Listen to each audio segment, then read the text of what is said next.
There we are. Yep. Then should I share screen now?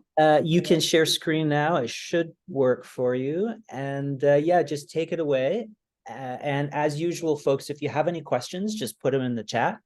But it looks like we don't have too many people today. So yeah, so we should be able to field questions kind of one by one. Either kind of throughout Lianhui's talk or at the end. Okay, take it away. Okay, sounds great. Yeah. Thank you so much for Jasper for the introduction. And thank you everyone for coming to my talk.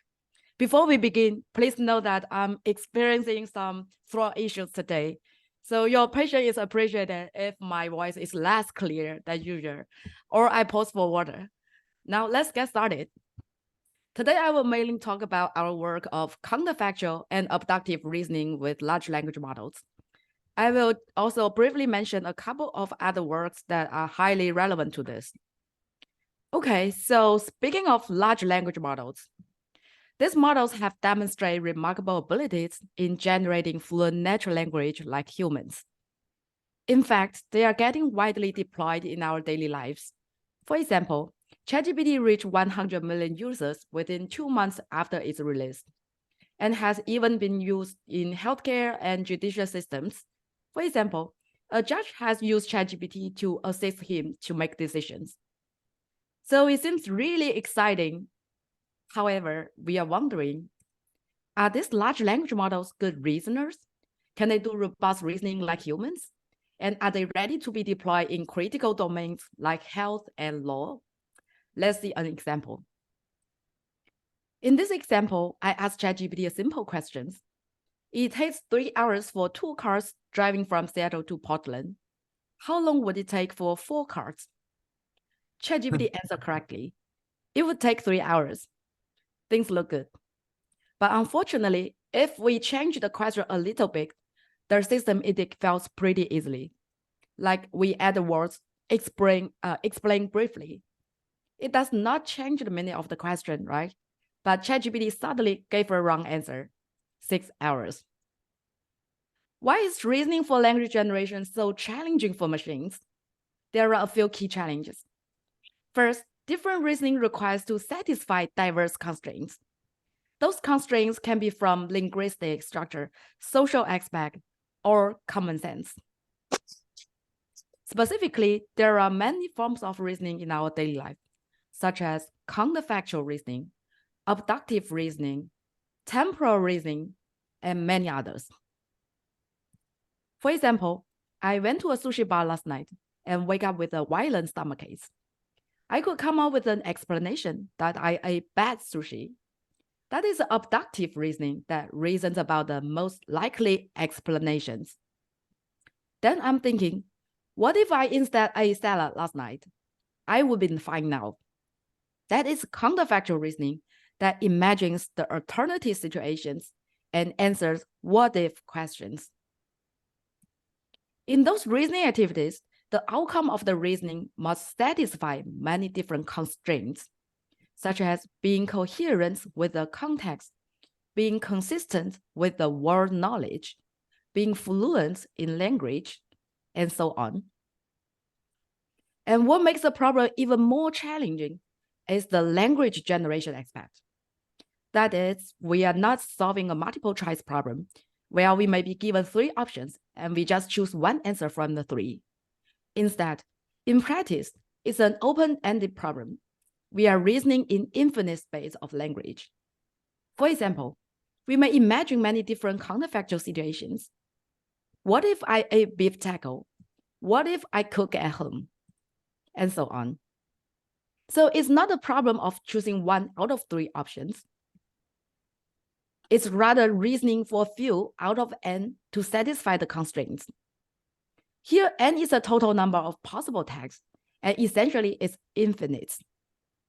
For example, the text of less 20 and vocabulary size of 50,000, n is 50,000 to 20. So it's really challenging.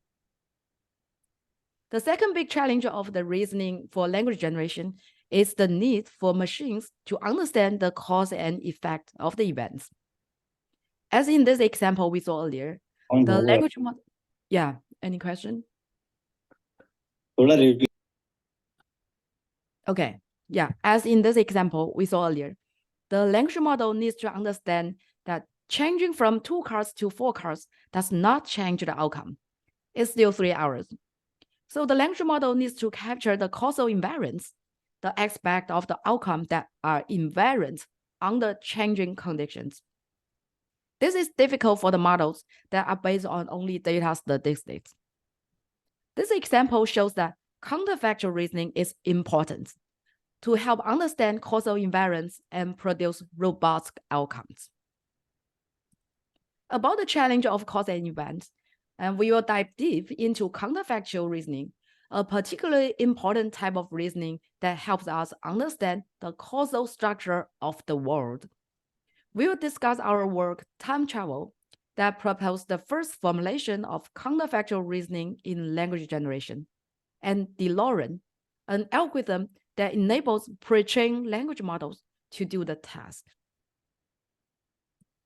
Counterfactual reasoning is a rather common feature of human cognition and language, and has gained a lot of studies traced back to Aristotle and continue in many fields like philosophy, linguistics, and causal inference, involving rather rich cause and effect structures of events.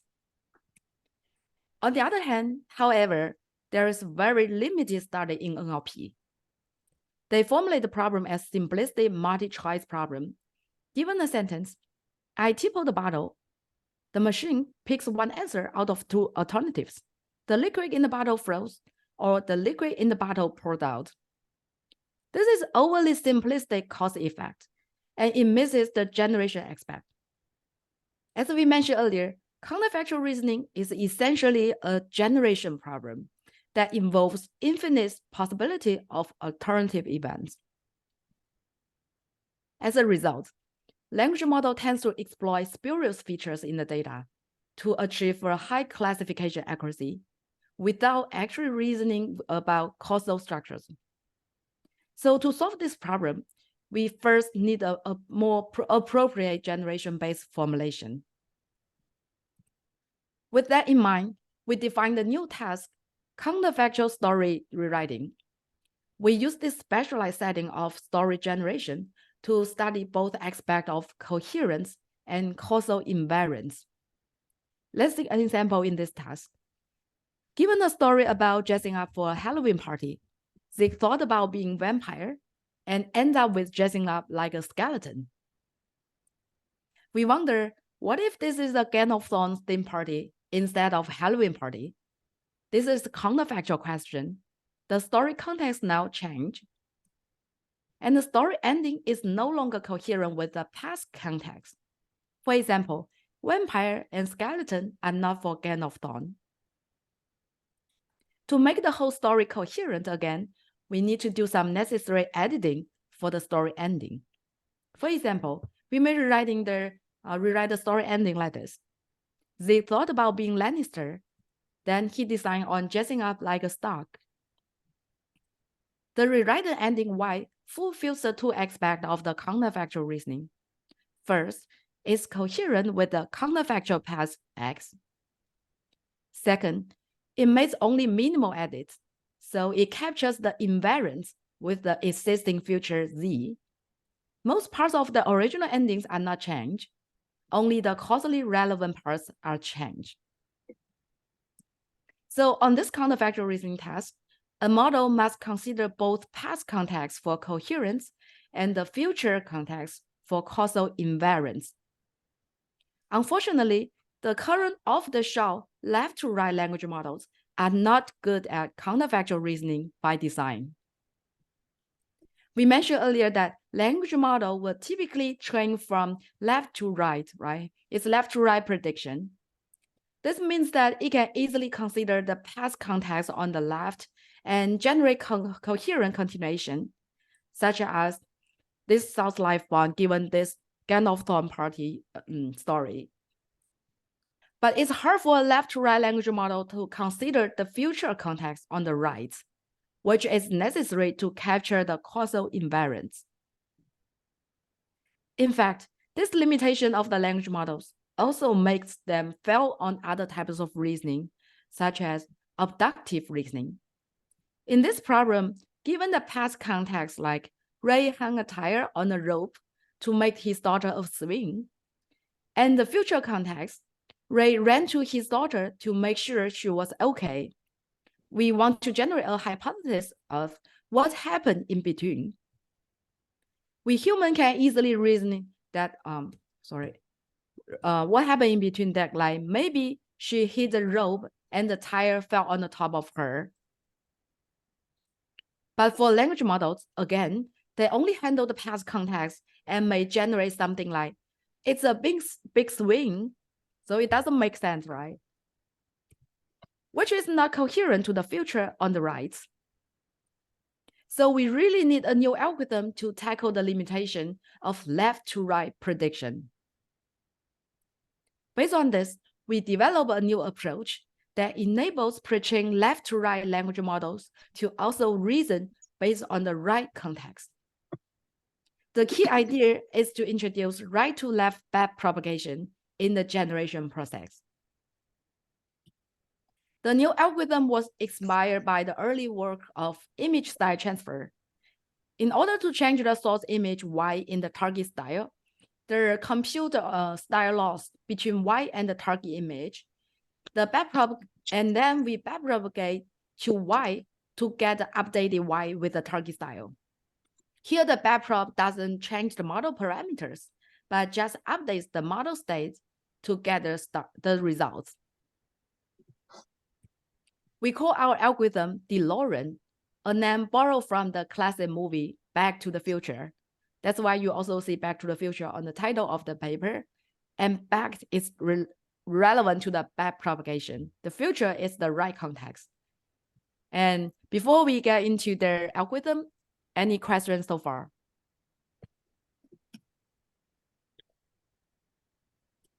Does anybody want to chime in at this point?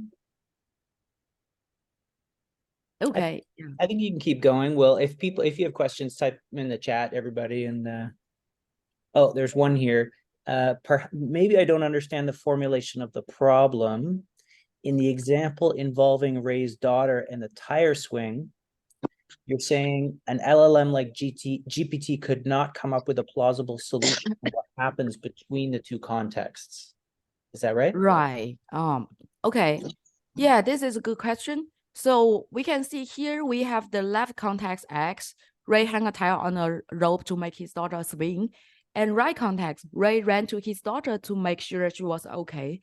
And think about how to input the right context to the language model. Usually we will just concatenate both contexts together, right? For example, you put the Z at the left side of X, and then you let the language model to generate continuation from the X, right? But it doesn't make sense because when we train the language model, it's left to right prediction, and you put the right context at the left side of the left context. So it violates the pattern of the pre-training of language model. And or you can just put the X, Z together and you generate continuation, but the continuation is following by the Z. So it's not generate something in between. Yeah. Am I clear for this? Yeah, that makes sense. Oh, yeah. Oh, this example is abductive reasoning.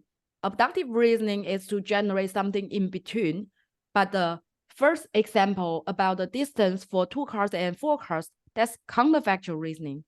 So we first ask, how long will it take for 2 cars driving from Seattle to Portland, right? But we change the question a little bit, like, what if it's 4 cars instead of 2 cars? So the question changed a little bit. We need to test the model if it can understand the invariance given the 4 cars change. So that's the counterfactual reasoning. There are 2 different reasoning tasks. Yeah, hope I explained clearly. Okay, all right, we can start it of the algorithm. So let me show you the integration of decoding algorithm with animation running on abductive case, since it's simpler.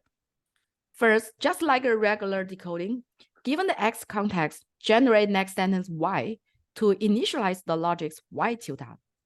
Once we have the Y tilde, we next want to incorporate the right context Z into the decoding through a backpropagation. To that end, we first need to define a loss function. Here, in the case of abductive reasoning, the loss function is the likelihood of Z given the preceding X and Y tilde. Okay, okay, let's address the question since it's relevant to the abductive reasoning. So the question is, it's not clear why this left-right context distinction matters. The language model inputs goes left to right, but does not need to correspond to time follow. Because the task required to generate something in between, right? So you need to consider both direction and you need to generate continuation from the X. So the time series does matter. You cannot randomly generate from Z. Okay, hope this is clear and we can have more clarification later. Yeah, it's important to understand this task. The goal is to generate something in between. So the order matters a lot. That's why I want to double explain again. Yeah. Okay.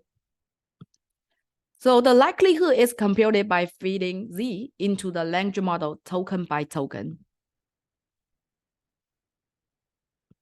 The backpropagation is to optimize the loss function and get new logics Y tilde B. Note that here we are not updating the model parameters, but instead we are updating the intermediate representation of Y by the gradients. With the Y tilde B ready, then we do a forward pass again. In doing so, we mix the Y logics F and Y logics B so that both past and future contexts are incorporated. Since the Y tilde is the logics, we generate the text output by sampling from the logics. We repeat the backward-forward iteration and pick the best iteration. After repeating multiple times of forward and backward iteration, we get a list of candidates. And we use the BERT next sentence prediction score to measure the consistency. In this case, the fifth candidate is the best, so we pick it out. Okay, that's how things work on abductive case. What about DeLorean applied to counterfactual case? Again, the task for counterfactual is to generate a new story ending Y, given X, the story context, with counterfactual condition, and Z, the story ending.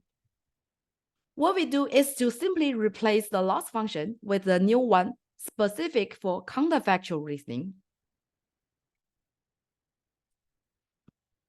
The loss function here is a KL divergence, saying that the new ending Y tilde should be close to original ending Z.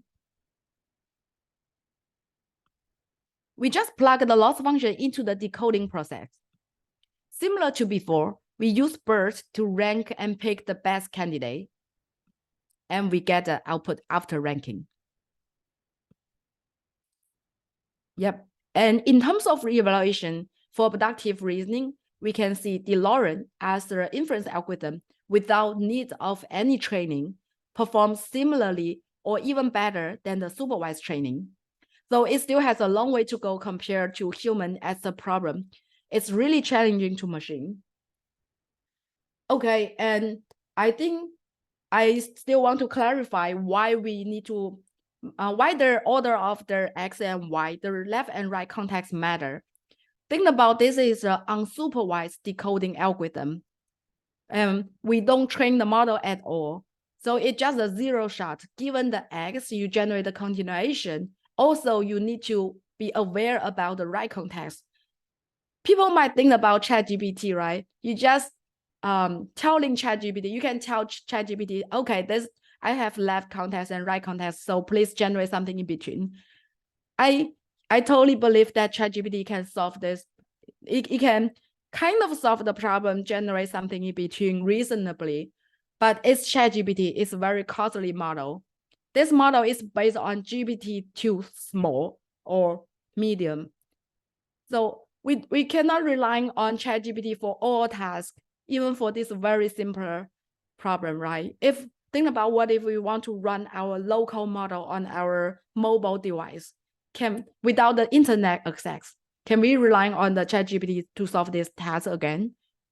I think our long-term goal is to enable small model to do this kind of complex reasoning, even without any training, because that's very costly. And we want to, save the money, right, to run the model. Okay, here's one example generated by DeLorean. In the past, Ray drove his car on the steep mountain road. In the future, Ray was fine, but his car was total. What happened in between? The output is that as he drove the car to the top of mountain, his car is hit by a car. That's reasonable. Yeah, you might play with this example with GPT-2 small on the demo online, right? You just input their past observation and their future observation to let them generate what happened in between. You can take a look to see the results. And okay, and for the question from the chat, my ChatGPT example, the ChatGPT example is relevant to the counterfactual reasoning. Yeah, I didn't spend much time to explain why the counterfactual is relevant to X and Z, but yes, the counterfactual reasoning, we can go back a little bit to that. So since we are now going to the task results, so I want to clarify again for the counterfactual reasoning task. So when we see this counterfactual task setting, we have the story, the original story context, right? And also we have the changing the counterfactual story context, and we have the rewriting ending. So as you can see here, the original ending is like future context. You need to generate the rewritten ending while looking at the original ending. So the order is different. I hope I clarified this clear, but if this is too complex, please refer to the paper. It might have better explanation. Because I simpler the task setting here, actually we have 5 story sentence for the counterfactual story writing. This is even much more complex task than the abductive story reasoning setting. Sorry. That's why I use abductive reasoning as the running example to show the algorithm. Yeah, okay. The question in the chat, what's the cost of DeLorean algorithm, and is it equivalent to fine-tuning a language model? No, you don't need to spend much time because this algorithm is totally unsupervised algorithm. You don't need to train the language model at all. What you need to do is to design a loss function and you run this algorithm. We rely on the backpropagation. So the cost is to compute the forward pass and the backward pass and then update the logic. So that's it. You don't need to pre-train a model or fine-tune a model. Yeah, it's very cost efficient. But yeah, if you use a very large model, for example, like GPT-2.3, it's very costly to compute the gradient for sure. So in that case, it's kind of slow. Yeah. Okay, for counterfactual reasoning, we evaluate both the coherence and causal invariance. It's hard to define what's the best balance between these two aspects. So we use a harmonic mean to plot both aspects together.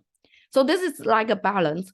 If you make the most causal invariance, it could be something very similar to original ending or even exactly the same as the original ending, right? So it gets the perfect invariance score, but it's not coherent to the counterfactual context. If it's very coherent to the counterfactual context, it can be totally irrelevant to the causal invariance. So this plot is used to show up the balance between these two aspects. We can see our DeLorean algorithm does well and maintains a very good balance on both aspects. while previous method, including even the supervised training method, do only well on either coherence or causal invariance, not both.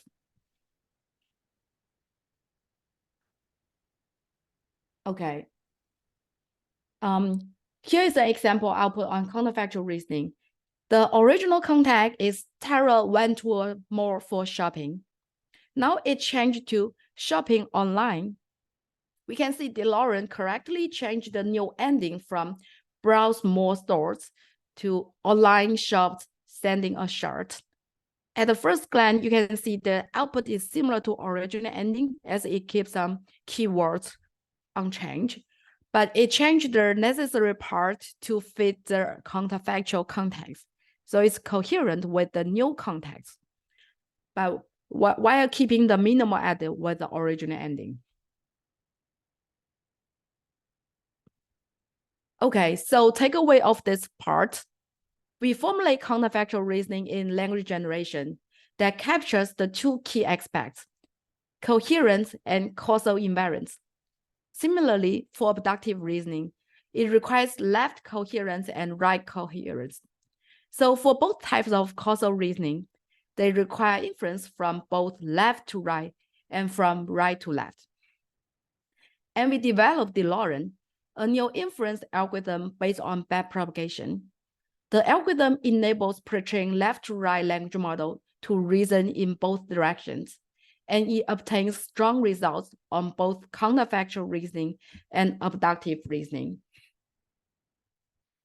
Okay, yeah, before we go to next section about code decoding, the follow-up work of DeLorean, I want to address some questions from the chat. Yeah, feel free to post question for DeLorean.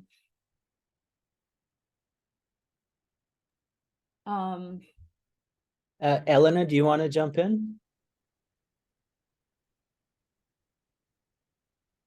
Yeah, I just wanted to ask if it helps with explainability challenges we're seeing.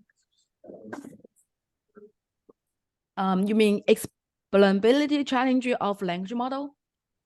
Yeah, because with the causal reasoning, the hope is if we solve causality, things will just magically get so much easier from explainability standpoint.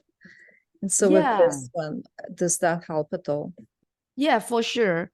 Counterfactual reasoning has been used in many cases for the explainability problem. Even though it's not our focus in the story writing setting, I totally believe that it can use for examining the language model's explainability ability. Yeah.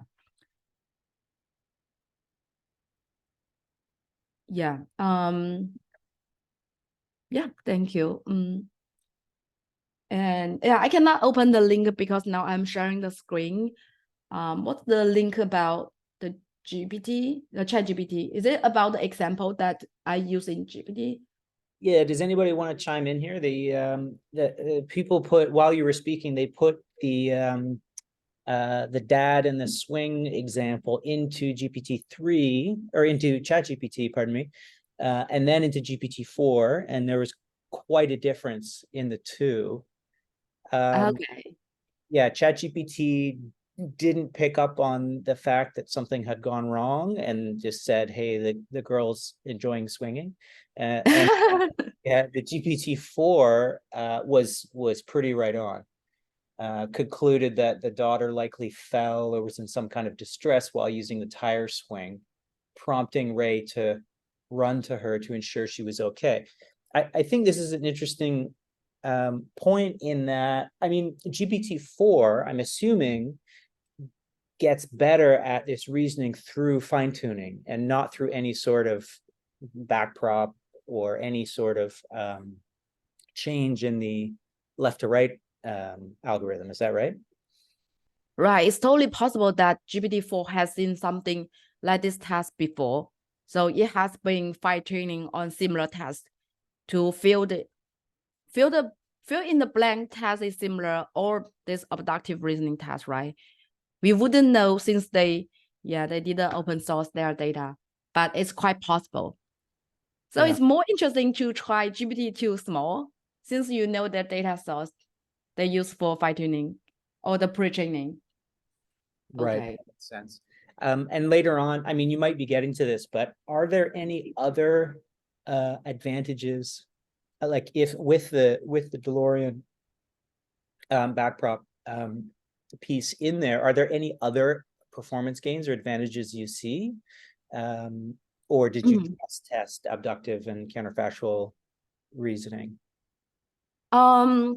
Yeah, as I mentioned that DeLorean is designed for addressing the limitation of language model that can only do left to right prediction if without any fine tuning. So these two tests are naturally fit in this setting. We only, try these two tests in this paper. But there could be much more application for DeLorean. For example, like style transfer, right? It's similar to counterfactual reasoning. You need to keep the minimal edits while you transfer the style. And there are some tasks that require the we call it non-monotonic reasoning. It's the order matters a lot. For example, when you are doing some grammar check, you are not only checking left to right, you also need to consider the right context, the future context. So you can jump from the right to left or left to right. That's what humans doing, right? When we examine our writing, we can start from the ending of the writing, right? And back to the beginning. Okay. Yeah, and the question, so will bigger model outperform smaller models than with DeLorean? I would say yes. For example, for the fluency, the bigger model usually better than small model. If you try GPT too small, sometimes you will get influent sentence, right? No matter the task is, it's just because it's the very small model and not the advanced model. But if you use GPT-2 XL as the base model, you somehow can guarantee the fluency while you get the text. So yeah, the answer is yes. But in the meanwhile, if you use the larger model, it will have more cost since you need to compute the gradients. Okay, yeah. Okay, let's move on.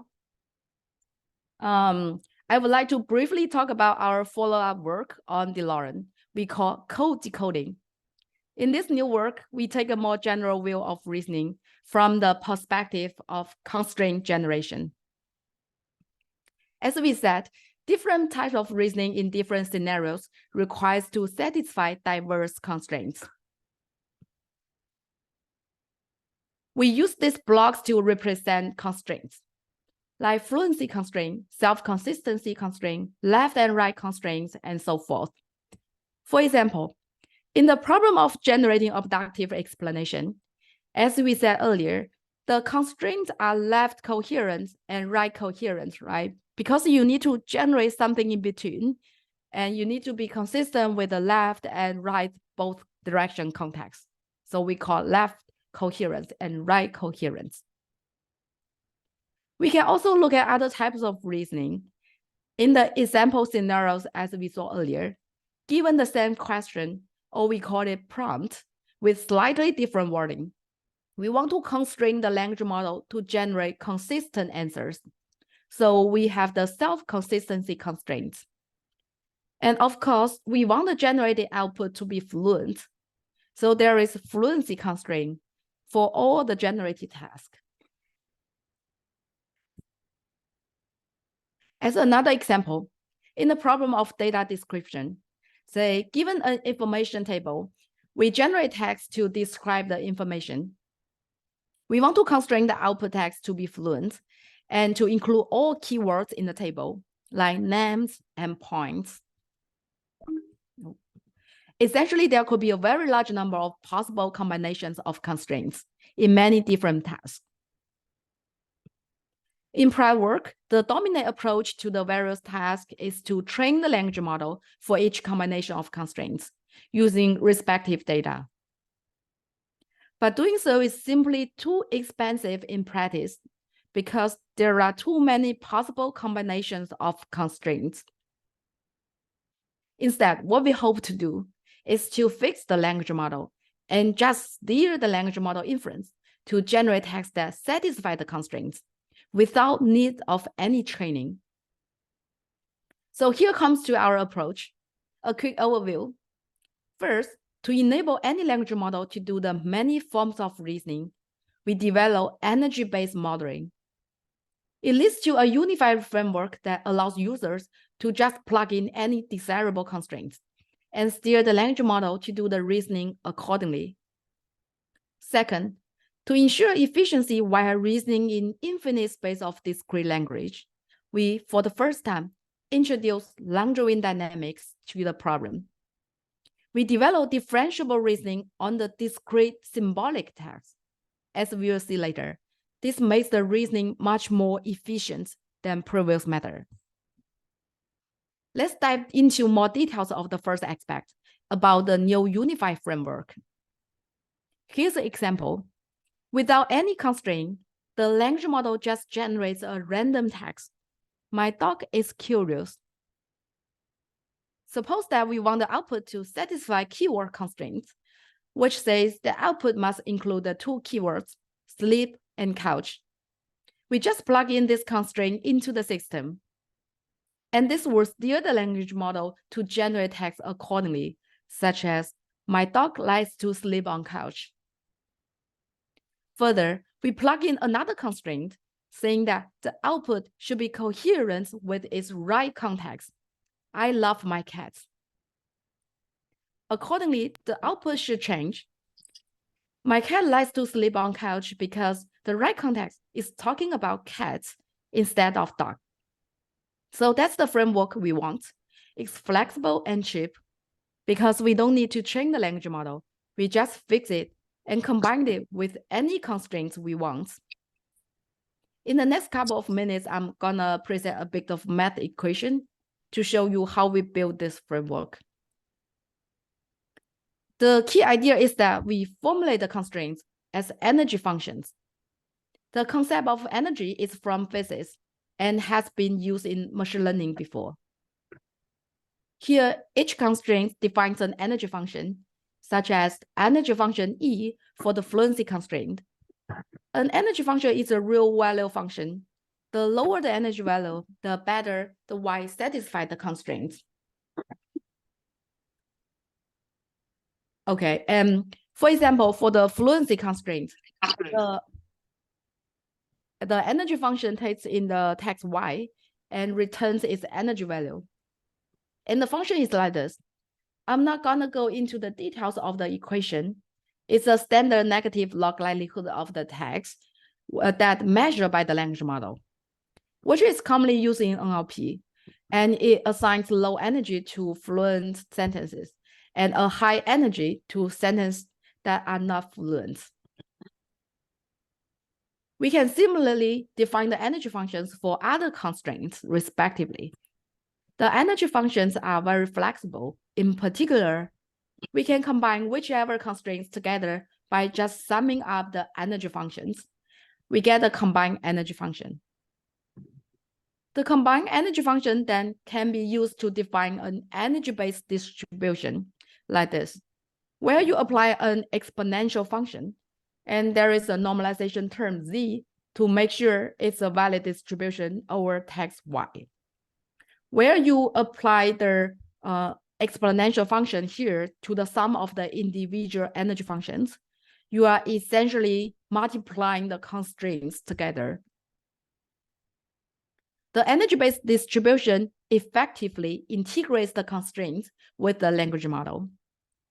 Intuitively, as we just mentioned, a text Y that satisfies the constraints will receive a low energy value, so it has a high probability under the energy-based distribution. So to obtain a text that satisfies the constraints, we basically want to sample from this energy-based distribution.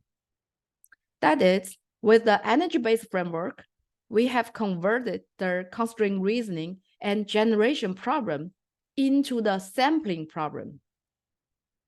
Yeah, I want to pause a bit here to see if we have questions so far. we've got a couple around applications in specific fields, like in medicine. I think specifically the kind of modeling as energy function is really interesting. Yeah, so maybe you could talk a bit more about that and some of the applications that might come out of it. Yeah. So for code decoding, the advantage of this algorithm is the flexibility and the generalizability, because we can design whatever energy function into one unified framework, and we optimize that to sample the text out of the distribution, right? But how to apply this algorithm to other domain? So it depends on the question and the task. The key thing is to define the energy given the domain-specific constraints. For example, counterfactual reasoning has been used in medical domains a lot.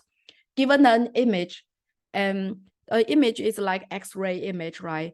And doctor might think about what if the shadow is it's at another place instead of the current position. So what happened to the result of this patient, right? That's the counterfactual reasoning used in this case. And in that case, we can define together with the doctor to see how can we formulate the energy function here, but we haven't started working on that area. And already there are some other faculties or scientists from scientific domain reach out to me and want to work on this follow-up project. Yes, feel excited, very excited to do the follow-up work. And welcome to discuss offline after this talk. We can talk more about how to apply on the, for example, medical domain. I don't have concrete example now since we haven't started working on that area. Okay, yeah. I have kind of a weird question. Yeah. I mean, my background's in physics, actually, so I think that I find it so interesting that you can use functions that are modeling energy here in this way. And you were saying the lower the energy function is, the better Y fits with the left and right constraints. Is that correct? Yeah. The lower. So is this? I mean, like it seems to me similar to the idea of temperature, in that if you lower the temperature, then the predicted text in GPT-4 it kind of better fits the normative model of what's supposed to come next, right? And the higher the temperature is, right, the weirder it is, right? Like the less likely that it will fit directly with what's in the training set. It seems to me that that's just a coincidence, right? Using temperature and energy, but it's funny that you've hit upon the same metaphor, because temperature is just a measure of the entropy in the system and the energy in the system, right? Yeah. But I find it so fascinating that these models work in this way. And that you can add them scalar. Are you adding scalars of each constraint of each model like that, and you get we also apply temperature here. But I won't go into the details how we implement that and where we integrate the temperature, but we did use that. Okay, cool. Yeah. Sounds good. And okay, again, we want to do the sampling. Unfortunately, sampling text from energy-based distribution has long been a challenge. Sampling is difficult because we are dealing with infinite space of language, as mentioned before. Mathematically, it's because the normalization term Z is intractable. Z is a summation over all possible texts. As we said, there is essentially an infinite number of possible texts. In order to sample text from an energy-based distribution, the conventional way in prior work is to use common discrete MCMC method. But the method can be very slow and usually produce low-quality samples. Here's a quick illustration. Suppose we want to generate a target samples my cat likes to sleep on couch. At iteration 0, the sample method randomly initializes the text, such as my dog is curious. Then in each iteration, the method basically make the one edit on text. And like iteration 1, it replaces the dog with cat. In iteration 2, the algorithm adds the word on. The sampling process continues by applying more edits. The process is just like walking from the initialization to the target step by step. And because the text space is very large and complex, the walk tends to be very slow. Sometimes it gets detoured, sometimes it gets stuck due to the local minima.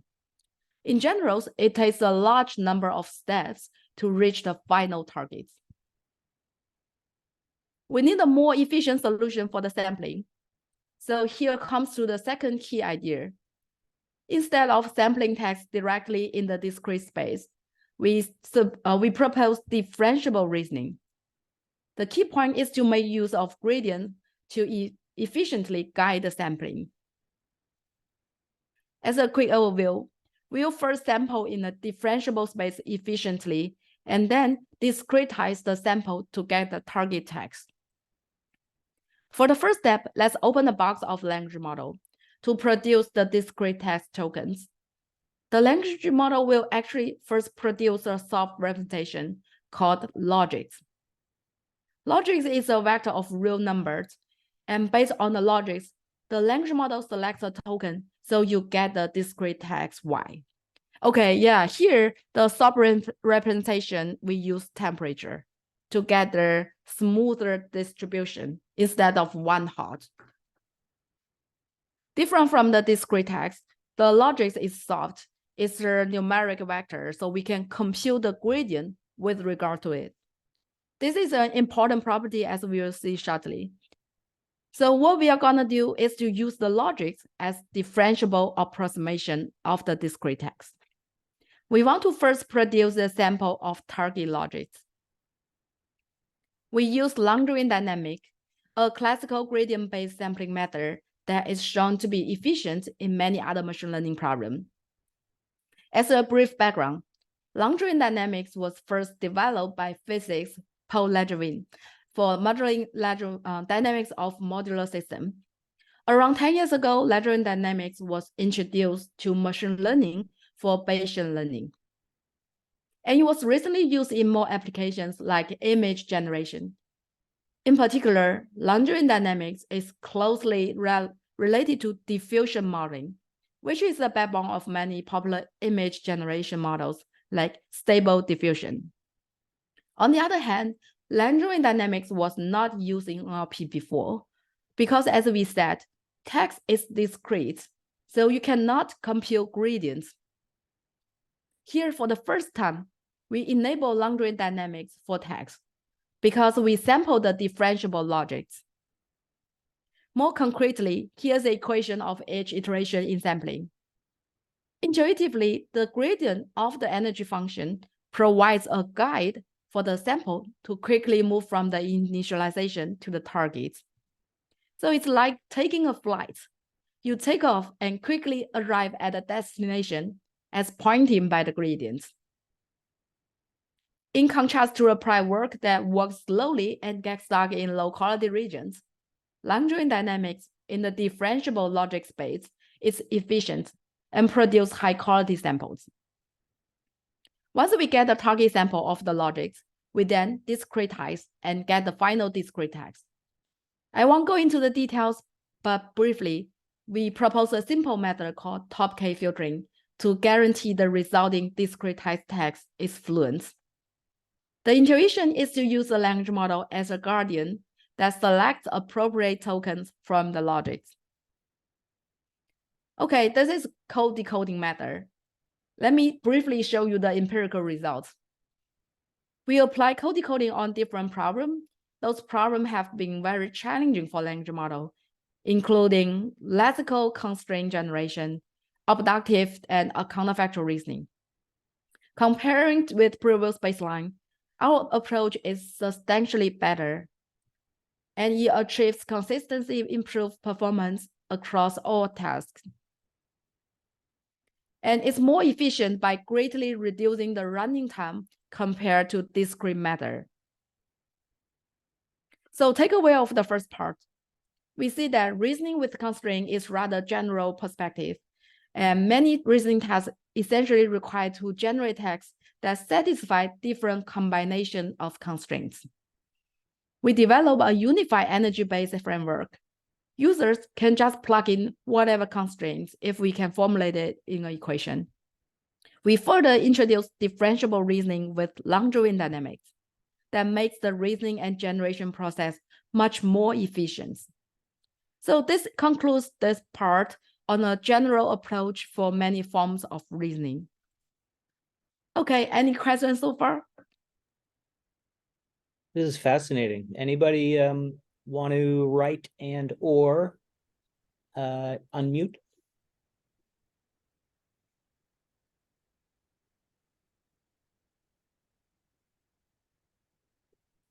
I mean, I can jump in while we're waiting, but one of the things that I was thinking is that to kind of cover, like if we're talking about reasoning in general, non-monotonic, monotonic reasoning, and kind of all the different taxonomy of reasoning there is there. Of course, just kind of common sense reasoning based on knowledge of the world is something that language models are kind of notoriously bad at. So does this method of backpropagation work for other kinds of reasoning as well?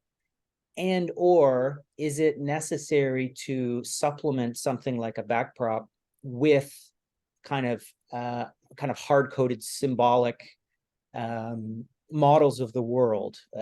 So like what Gary Marcus is always talking about with like having a symbolic model upon which a neural network might run.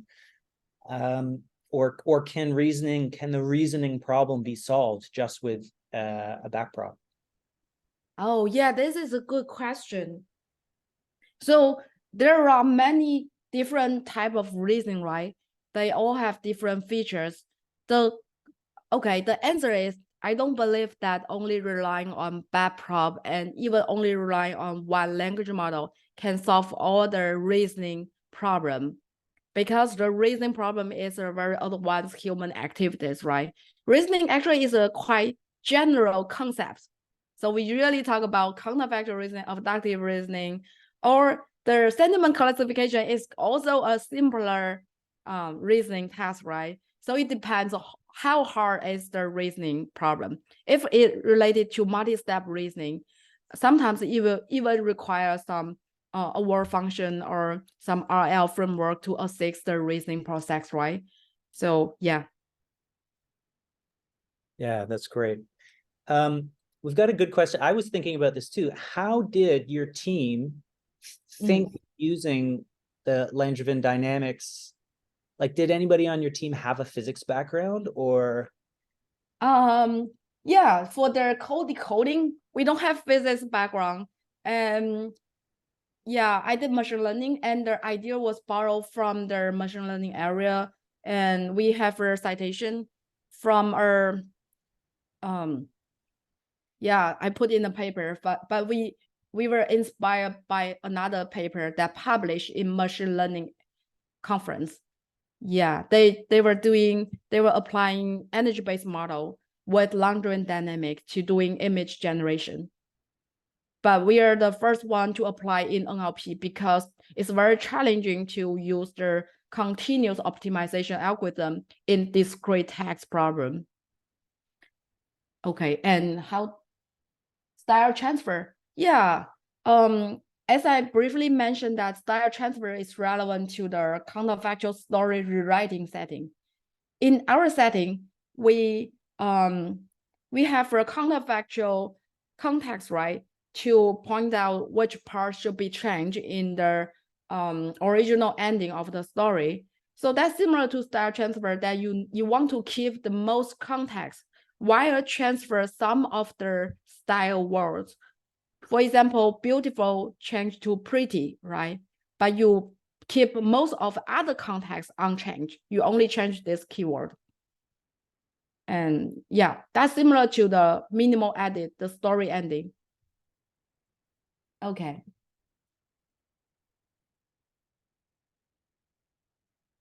Yeah.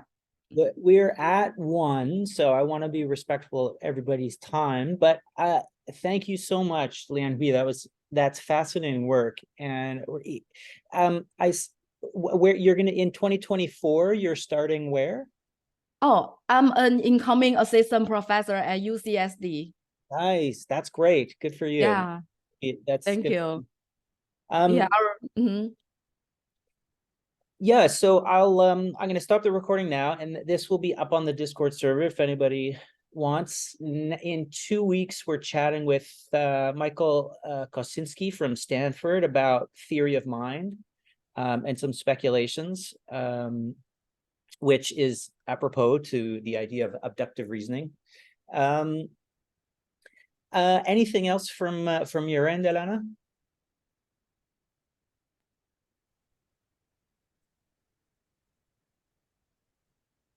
Just wanted to thank everyone for coming and for a great presentation. Thank you so much. And yeah, our next session is on are they alive and thinking, and is there emerging theory of mind, which is an interesting question.